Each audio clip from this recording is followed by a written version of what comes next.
Today we're going to go over rockback rotations and split rockback rotations, and we're going to throw in some T-spine rotation. But what a rockback rotation is we start in a tall kneeling position and we widen out, we drop down to all fours, and then we're just going to kind of sit back into the hip, keeping a neutral low back. Okay, we're going to rock 3 or 4 times. We don't feel a stretch there. We're going to widen out the legs just a little bit and rock back into it again 3 or 4 times. Work it out again until we're feeling a good stretch in those adductors.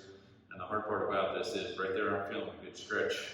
And I'll show you from the side view. When I get into going a little bit wider, I have a tendency, as you can see, my low back will round and put some pressure on my lumbar. I can feel that right there. So as you're going back and getting this stretch, you also want to focus on not letting this tuck under as you go, keeping this nice and neutral, not arching, nice and neutral where it should be for when you're doing your squats, deadlifts, anything else, and try and work that adductor and giving you a little bit more range of motion while you're keeping that neutral. It's going to help your squats feel better. It's going to help everything pretty much feel better. Okay, so that's your basic rock back right there.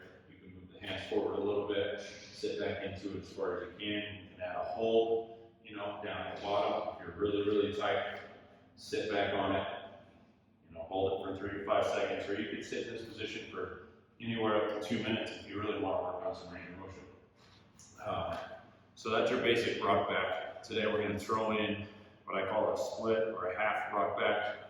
We're going to move one leg out to the side, okay? Still keeping that neutral spine, still sitting back into it and trying to maintain that neutral lumbar as we go back, rock back into it. 3 or 4, up to 7 or 8 times each side.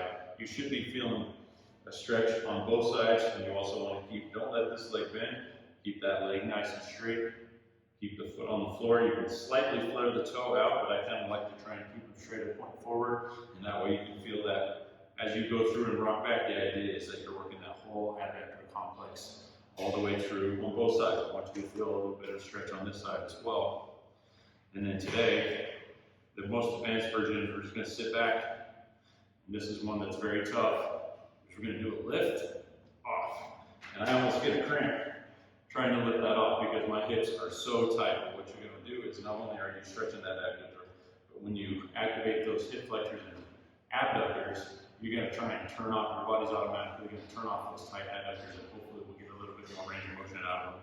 So we rock back, we sit, core's nice and tight, lift.